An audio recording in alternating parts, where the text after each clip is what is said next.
Hello, this is Juhan Baloch. चालेड़ा नक्को नाम तो सुना ही होगा।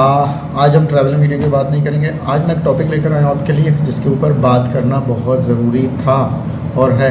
और मैं अपने हर वीडियो पे वो बात करता हूँ कि मैं जब ट्रैवलिंग करता हूँ, जब हम भी जाता हूँ जहाँ पे ये हमारे वाले लोग जाते हैं ना, स्पेशली फ्रॉम कराची से या शहरों से, जो पढ़े लिखे लोग होते हैं, हमारे पढ़े लिखे जो कहते हैं कि ना एजुकेटेड हैं, वो लोग इस तरह की घटिया हरकत करते हैं।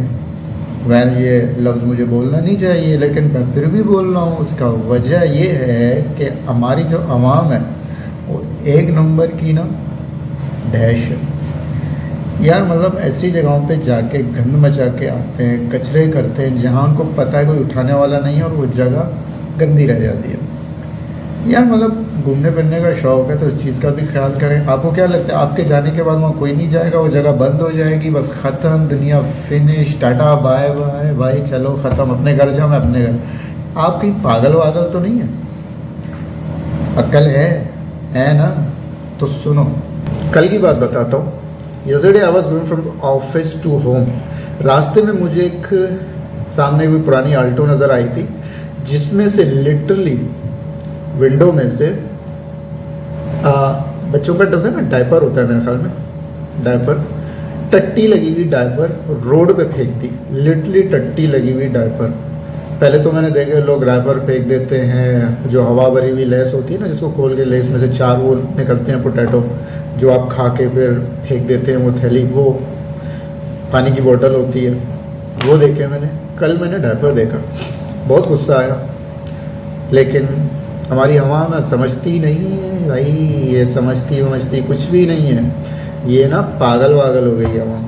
तो सीन ये हुआ, जब मैं गाड़ी के करीब पहुंचा, वो कामरान चुरंगी है, वहाँ तक पहुंची वो गाड़ी। मैंने सोचा करीब आई, मैं ज़रा देख लूँ गाड़ी ड्राइव कौन कर रहा है, अंदर कौन बैठा है। लिटरली ड्राइविंग सीट पे खातून बैठी हुई थी। खातून नहीं थी भाई, वो एक पढ़ी लिखी अराउंड 20 से 25 साल की लड़की थी, जो भी है यार, पढ़ी लिखी लग रही थी।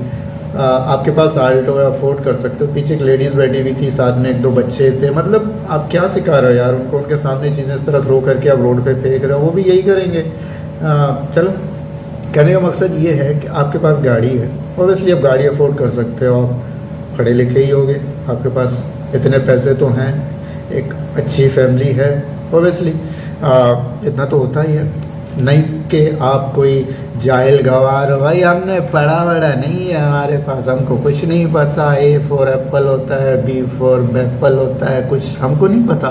ठीक है, उनको ब्लेम भी नहीं करें, लेकिन यार आप तो पढ़े लिखे लोग हो, आप इस तरह की हरकतें कर रहे हो, शर्म नहीं आती? मतलब आप लोगों को ब्लेम करते हो, आपके पॉलिटिशियंस ये हैं, आपके वो ये हैं, आपके blue blue blue blue blue, इस मुल्क में कुछ नहीं रखा। अबे नहीं रखा तो तुमने क्या रखा है यहाँ पे?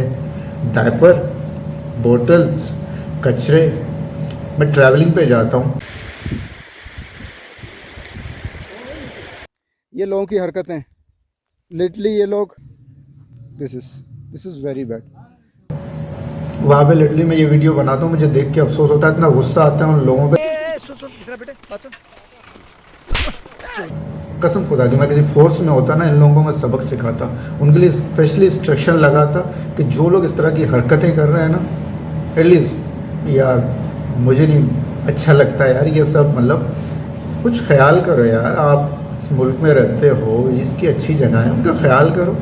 तो चलो, कभी कभी ऐसा होता है ना, मैं बाइक पे जाता हूँ तो मैं देखता हूँ कि कुछ प्यारी सी गाड़ी जा रही है यार, बड़ी लश, दिल करता है, मेरे पास नहीं है गाड़ी, मैं अफोर्ड नहीं कर सकता, तो दिल करता है यार काश मेरे पास ऐसी गाड़ी हो।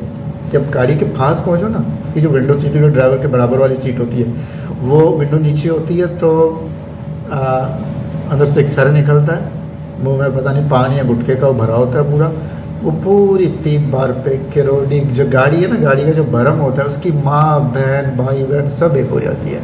आधे पीप इसके रोड पे होते हैं, आधे पीप गाड़ी के विंडो पे वो जो गेट होता है उस पे होते हैं, बाकी जो बची कुछ जो छींटे हैं ना, वो शीशा है ना, उस पे आ जाते हैं। यार कसम खुदा की मैं कहता हूँ, अगर मेरे पास गाड़ी होने के लिए ये करना पड़ेगा ना, तो मुझे नहीं चाहिए गाड़ी। I don't want this car any more my भाई, नहीं चाहिए। मेरे पास 70 सीसी है, मैं उस पर ट्रैवल कर लूँगा, लेकिन ये तो ना करना है। चलो करो यार, आपने खाना है, जो करना है करो, आपकी मर्जी है, लेकिन थोड़ा सा ख्याल करो। अगर आप इतनी बड़ी गाड़ी अफोर्ड कर सकते हो, थैला रखो साथ में, उस पे जो कचरा डालना डालो, बाद में किसी डस्टबिन में डाल देना। रोड पे फेंकने का क्या मतलब है? वहाँ तुम्हारे अब्बा जी के वो बैठे हुए हैं क्या, स्वीपर्स वगैरह, वो तुम जैसे ही फेंको के आगे उठा लेंगे, जी मालकिन उठा लिया, साफ हो गया। यार क्या है यार ये, क्या मतलब, थोड़ी सी तमीज़ होती है यार। तो यार कहने का मकसद ये, सॉरी मैंने जितना कुछ बोला, मैं बहुत गुस्से में था उस वक्त, और मैं गुस्से में हूँगा, मैं रोज़ हूँगा। जिस तरह की जो हरकतें करेगा मैं उस पर वीडियोस बनाऊँगा, जहाँ मैं कर सकता हूँ मैं वीडियोस रिकॉर्ड भी करूँगा। मैं ट्रिप पे जाता हूँ, मैं जहाँ जिन लोगों को इस तरह हरकत करते हुए तो मैं उधर ही पकड़ के कूटूँगा।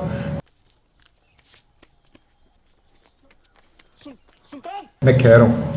और अगर मैंने कोई गलत लैंग्वेज यूज़ की है, मुझे नहीं पता, मुझे करनी चाहिए थी नहीं करनी चाहिए थी, लेकिन जिस तरह की हरकतें हो रही हैं उसके हिसाब से मैंने किया। आई एम सॉरी, मुझे माफ़ कर दो, क्योंकि ये आवाम तो कुछ सुधरने वाली है नहीं, इनको इसी ज़बान पे समझानी पड़ेगी, क्योंकि ये आवाम जो ना पूरी पागल हो चुकी है। तो कहने का मकसद ये है यार, थोड़ा सा ख्याल करें, थोड़ा सा ख्याल करें यार, मतलब हर चीज़ पे दूसरों को ब्लेम ना करें, अपने पॉलिटिशियंस को, अपने बड़ों को, इधर उधर के लोगों को। आप पढ़े लिखे लोग हो, पढ़ी लिखी आवाम हो, वो इस तरह की हरकतें करेगी तो बाकी जो जाहिल आवाम है, जो पढ़ी लिखी नहीं है, उनसे अब क्या एक्सपेक्ट करते हो यार? मतलब उनको तो बोलना ही नहीं चाहिए ना मुझे, मतलब। चलो, बहुत बहुत शुक्रिया वीडियो देखने का। अगर आपको ये वीडियो अच्छी लगी तो लाइक करें, शेयर करें, सब्सक्राइब करें, और जितना कर सकते हैं यार इस वीडियो को फैला दें, क्योंकि अपन नहीं छोड़ेगा, किसी को नहीं छोड़ेगा। ओके जी, अल्लाह हाफिज़।